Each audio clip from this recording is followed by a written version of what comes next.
yang mempermudahnya Allah akan permudah. Jadi kalau ada orang ingin menikah, semua sahabatnya, semua saudaranya mempermudah. Yang punya uang bantu, yang punya tenaga bantu. Itu keberkahan.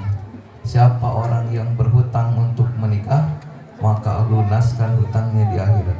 Jadi sampai-sampai orang punya hutang aja tidak ditangguhkan hisabnya, tapi langsung dihisab biarpun meninggal dalam keadaan hutang. Yang penting hutangnya untuk nikah. Itu saking pentingnya. Jadi penting menikahkan itu. Jadi segenap semua keluarga ya, itu penting. Nah setelah menikah, hanya orang yang kuat yang sanggup menikah. Ini sampai jadi nikah karena kuat ujiannya ya, kuat. Jadi ujian itu nanti ada. Menyatukan dua kepala yang berbeda itu pasti ada ujiannya. Menyatukan ya, menjadi saudara. Sekarang saudara kita jadi bertambah, jadi banyak ya. Nah itu ujiannya ada. Kalau kuat maka bertambahlah derajat. Jadi orang rumah tangga kalau bujangan sholat pahalanya 1. Kalau sudah nikah sekarang pahalanya 7. Jadi 7 sekarang. Tapi ujiannya juga berat. Waktu tadi ngucap saya terima nikahnya, maka turunlah setan yang namanya Adar. Adar itu namanya huru hara. Setan Adar ini tugasnya tidak menggoda bujangan gadis enggak. Tapi begitu ijab kabul turun. Makanya rumah tangga pasti ada huru hara. Nah kalau kuat, setan adarnya kabur, bertambah derajatnya. Siapa orang yang dalam rumah tangganya rukun, bahagia, maka Allah menghadapkan wajahnya. Allah ngomong ke rumah tangga yang bahagia, minta apa, aku beri. Ditawarkan oleh Allah itu, mau apa, mau apa, mau apa. Rizkinya tambah mudah, badannya sehat, hidupnya bahagia. Tapi kalau cekcok, Allah firman lagi, aku akan membelakangi mereka, tidak menghadap belakang. Maka Allah menyukai orang kafir yang rukun rumah tangganya daripada orang yang Islam ahli ibadah tapi cekcoknya ahli ibadah nih. Di ibadahnya rajin tapi berantem mulu sama istrinya, cekcok aja. Itu tidak disukai. Kalau kita mah sudah soleh, sudah rukun, makanya rukun ya. Yang penting jangan sampai rumah tangga itu orang tua, mertua kita tahu susahnya kita. Kalau susah pendem, kalau senang lapor ya. Kalau datangin orang tua, mertua dalam keadaan senang, jangan ngeluh. Bu, apa punya suami nyemburutin mulu, cemburutin aja dilapor, nggak usah, diem aja ya. Makanya ada aturan ya. Makanya niat saya nikah niat mengikuti sunnahnya Rasulullah SAW untuk mendapatkan ridho Allah. Mana perempuan yang akan menjadi ridho Allah itu? Pilihlah di antara mereka perempuan salah satunya, yaitu yang patuh kepada suaminya. Di mana suaminya berbuat baik, maka istrinya mendukung. Mengaji dukung, mau dikir dukung ya. Jadi istri yang sempurna di hadapan Allah adalah yang patuh kepada suaminya dalam urusan ibadah. Urusan yang lain boleh, debat boleh, urusan agama nggak boleh. Siapa laki-laki yang bisa mimpin istrinya? Masalah nafkah bisa lah, tapi mimpin istri ke jalan Allah. Makanya orang tua itu wajib nanya kalau laki-laki datang ke anak perempuannya, yang pertama ditanya apa? Soleh enggak? Kalau nafkah pasti ada, karena bisa saja mungkin ini Pram itu rezekinya kecil, tapi istrinya rezekinya gede, jadi gede ke bawah. Jadi jangan saling menyalahkan. Kenapa suami saya rezekinya kecil? Emang bagiannya kecil. Jangan saling menyalahkan, tapi harus saling mendoakan. Yang penting, yang paling utama itu mendidik di jalan Allah. Kalau seorang tua sudah mendapati mantunya itu laki-lakinya soleh, sudah nggak usah banyak pikiran. Didoakan, dunia pasti ketemu. Saya sama gitu. Saya bukannya menjelekkan diri sendiri, bukan. Saya ngelamar istri saya cuman bawa uang 200.000. Tapi saya kerja, tapi punya uang segitu. Karena saya berpikir dulunya tidak mau nikah, duit habis-habisin aja. Begitu bapak saya suruh nikah ya jadi nikah, nggak punya duit 200.000. Tapi calon istri saya bilang nggak apa-apa. Begitu bayar penghulu 300.000 berarti masih kurang 100.000. kata istri saya nggak apa-apa, yang penting selamat. Saya punya tabungan kok. Ya udah nikah ya. Besoknya dapat bonus. Ya saya ganti ya buat rame-rame. Itu. Nah, didoakan. Saya yakin gitu. Kalau kamu milih saya, berapa pingin uang belanja kamu besok? Saya tantangin itu. Alhamdulillah. Jadi buat istri saya bilang gini, kamu berapa pingin per hari? Kata istri 300. Padahal gaji saya cuma 1.100.000. Mana 300.000 per hari ya nggak cukup. 9 juta berarti. Tapi semenjak nikah saya punya sampingan kerja yang per bulannya dapat full 9 juta. Jadi gaji saya 1 juta, tapi sampingannya 9 juta semenjak nikah. Jadi ucapkan, jangan begini, bujangan aja susah, apalagi nikah salah. Ya, nikah itu nambah rizki. Ada orang miskin datang ke Nabi, ya Rasul, saya miskin terus, pengen hidup senang, bagaimana caranya? Kata Rasul, nikahlah. Ya Rasul, saya baru-baru nikah, ngumpanin anak orang, sendiri aja miskin, susah. Kata Rasul, niatkan kamu mulai hari ini, kamu ingin menafkahi istrimu dan menyenangkannya. Jadi kalau suami keluar rumah nyari duit, cita-citanya menyenangkan istrinya, kemudian anaknya, kemudian ibu bapaknya. Karena doa paling makbul untuk suami adalah istrinya. Kalau istrinya ngomong sama Allah begini, ya Allah aku bersyukur punya suami dia, menangislah dia seakan syukurnya, ngangkat tangannya untuk suaminya. Apa janji Allah? 1 jengkal dari kepalanya tidak akan ditolak doanya. Jadi kalau kemarin itu doanya Pram dari ibunya, ya, ibu tiri sama. Ibu tiri itu jangan dianggap ini, ibu tiri sama, menyakitin ibu tiri dosa sama. Jadi jangan mentang-mentang, oh ini mau ibu tiri saya, sama. Mempergauli bapak ibu tiri sama. Doanya sama. Setiap ibu tiri sudah disetubuhi oleh bapak kita, berarti itu ibu tidak batal wudu. Ibu kita. Jadi jangan berpikir, oh kan akhirnya ya kakak saya udah meninggal ganti. Jangan berpikir, wah ini ibu tiri, nah, sama. Mempergaulinya harus sama doanya. Tapi kalau orang sudah nikah, doa makbul dari istrinya. Makanya jangan coba-coba nyakitin istri. Senangkan istri itu. Dimana istri bahagia punya suami kita, doanya mustajab. Tidak ada doa yang bisa melawan istri untuk suaminya. Wow. Kenapa? Karena paling sayang kepada suaminya. Hati-hati ya. Makanya sekali nyakitin doanya jelek, hancur kita. Makanya saya punya apa-apa ya istri, punya duit istri. Kemana-mana, Pak mau kemana? Mau ke Bandung. Oh dompetnya segini. Mau kemana Pak? Mau ke Kerawang segini. Oh, kata istri aja. Dikasih ya saya terima, nggak dikasih ya masa iya. Saya tuh nggak tahu isi amplop berapa, pulang ngaji di amplopin berapa, udah isi saya tahu. Bu, berapa? Isi saya laporan segini Pak. Ya udah. Isi saya nggak laporan saya nggak tahu. Makanya istri menjaga harta suami. Itu insya Allah. Jangan bilang begini, saya mau gajinya kecil. Ya. Setelah menikah itu doa. Ini doa ijab kabul, itu makbul. Semua yang hadir doa. Doain siapa? Doain pengantin biar rukun bahagia murah rezeki. Itu nanti doa kita makbul. Makanya kalau bisa datang itu jangan pas makan, pas ijab kabul. Karena ijab kabul itu ada perubahan dari anak bujang jadi suami, dari gadis jadi istri. Sudah berubah nih statusnya sekarang. Nah perubahan baik ini ridho Allah mendatangkan mustajabud doa. Jadi doa yang baik, doain seikhlas-ikhlasnya pengantin ini biar bahagia. Bahagianya buat siapa? Buat semua yang doa, bukan buat dia, buat kita. Jadi ini jadi wasil. Nah, makanya sebutkan kalimatun nikah itu sayyidul ayam, salah satu tempat mustajabnya doa. Kalau doa di tempat ini makbul. Itulah ijab kabul ya. Banyak alhamdulillah. Yang penting mah kalau bapak ibu nanya dulu datangin. Ini soleh nggak mantunya? Soleh udah. Kalau sudah intinya hidupnya nanya soleh, kesananya lancar. Tapi kalau begini, kerja di mana? Kerja ini tukang nyapu, alah bapaknya udah megang kepala aja udah. Padahal soleh. Yang penting suami itu bisa menafkahi istri, kan udah kerja nafkahi istri.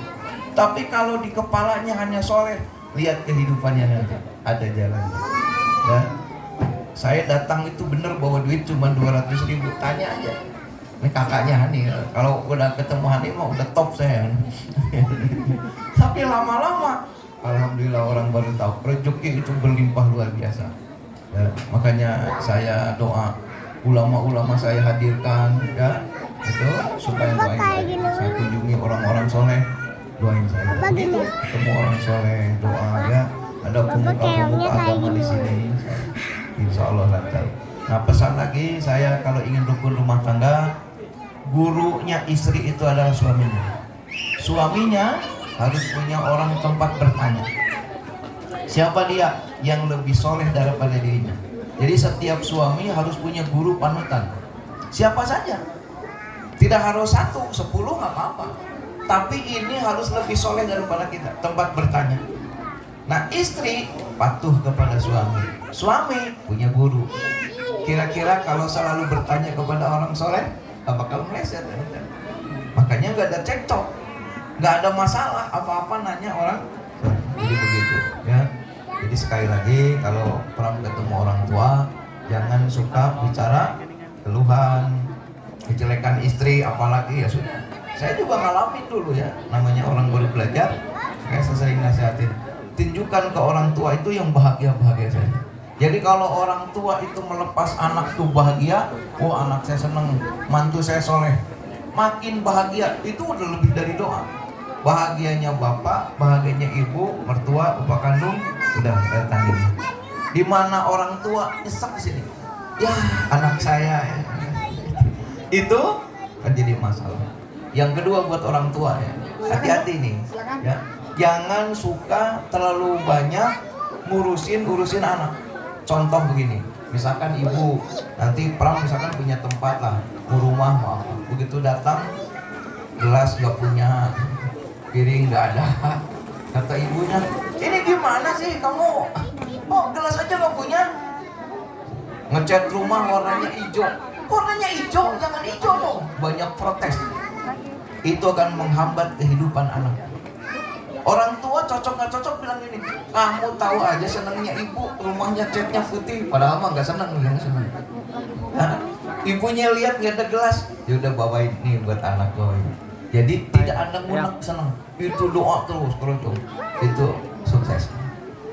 Jadi banyak orang tuh kadang-kadang rumah tangga anak selalu diatur sama orang tua. Nah itu menjadi hijab malah. Tapi orang tua yang syukur terus, bersyukur terus, itu ekonomi itu luar biasa.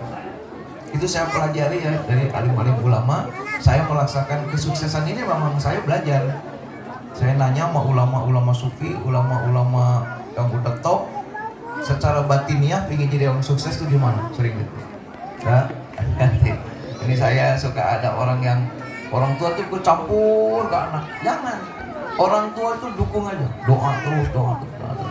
Makanya anak pun ke orang tua datang lagi senang. Mak, pengen apa mak? Beliin. Mak itu senangnya apa? Beliin. Kalau nggak punya duit jangan berkunjung dulu. Udah nanti punya duit terus berkunjung. Jadi orang tua itu selamanya senang. Bapaknya senang, ibu mertuanya senang. Nah itu pesan saya. Insya Allah. Bagi orang tua dengar sedih, jadi doa kurang bagus. Tapi kalau ketemunya bahagia, jadi hidup itu sebenarnya pilihan. Gampang hidup.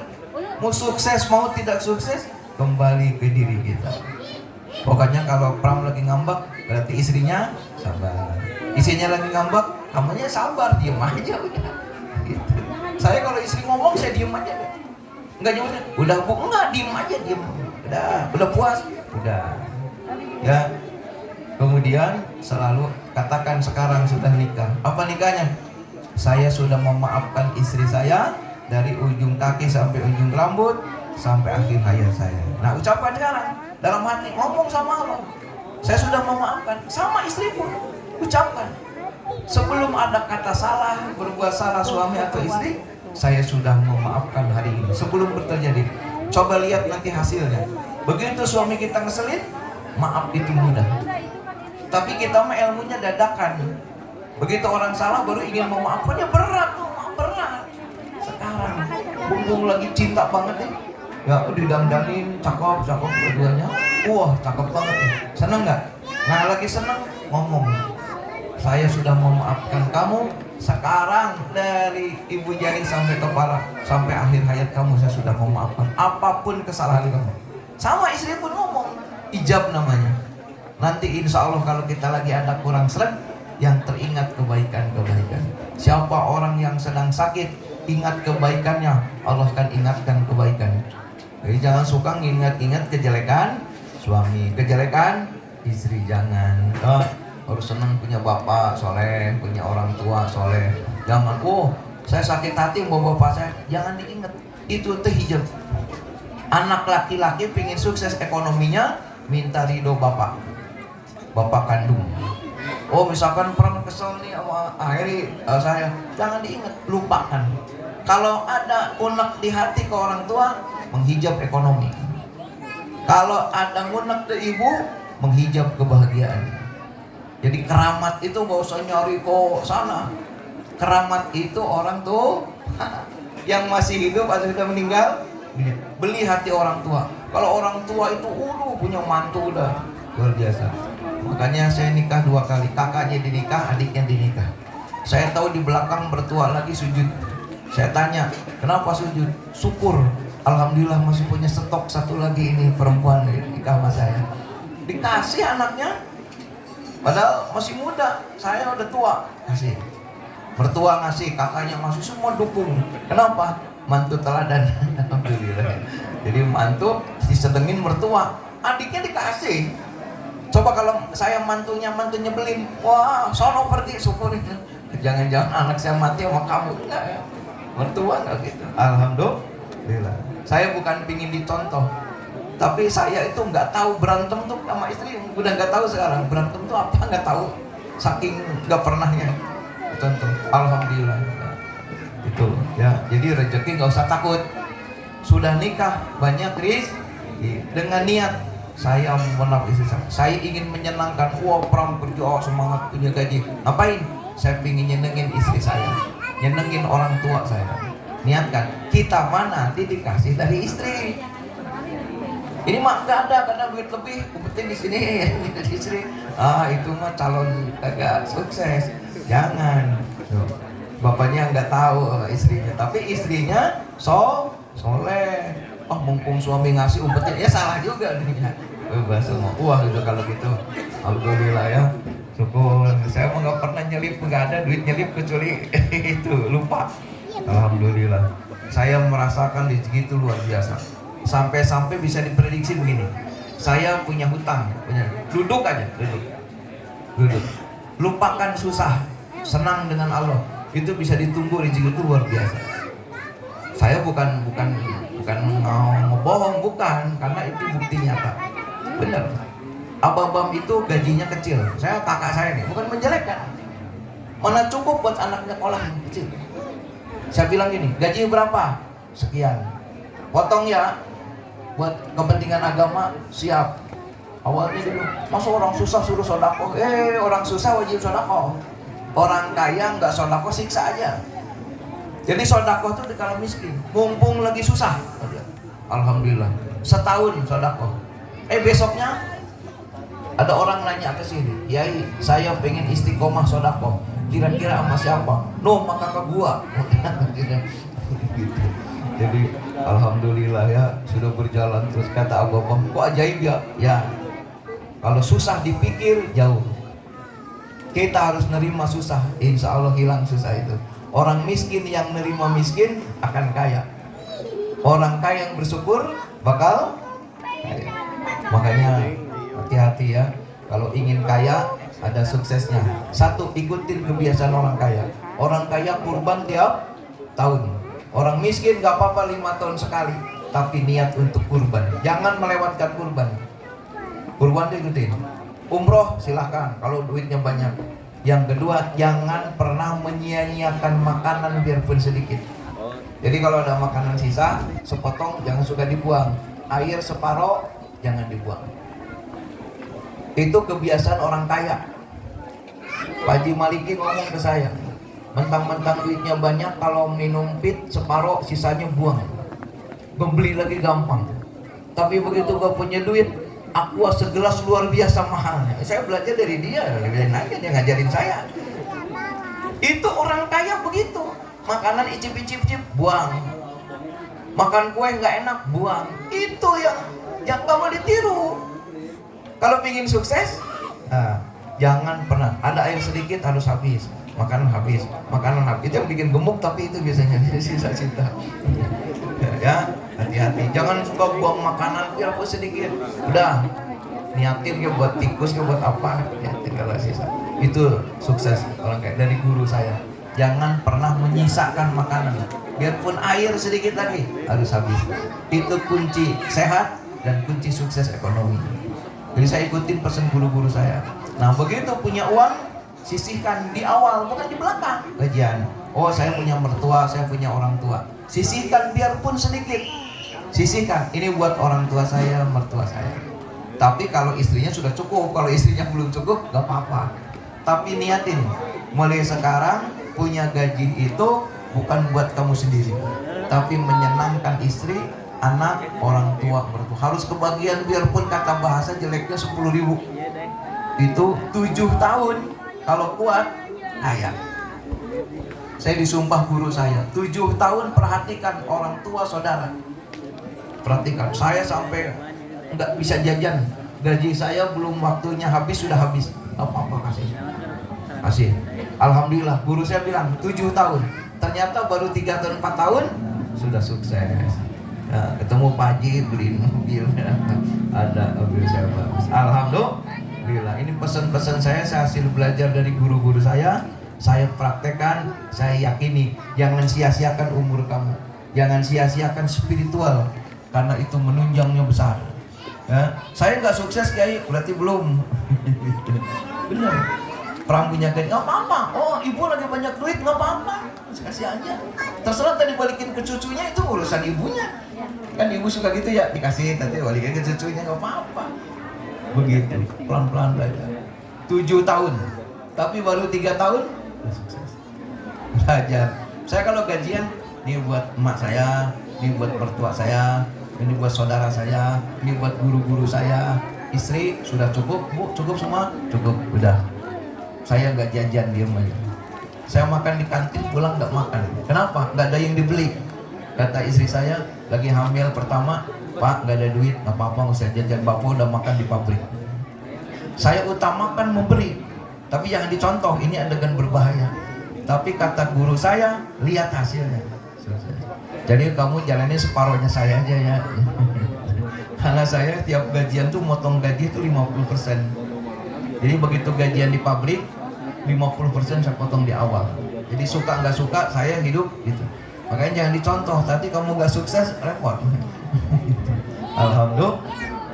Ya biar nyontoh aja lah ya. Real ini real itu ya.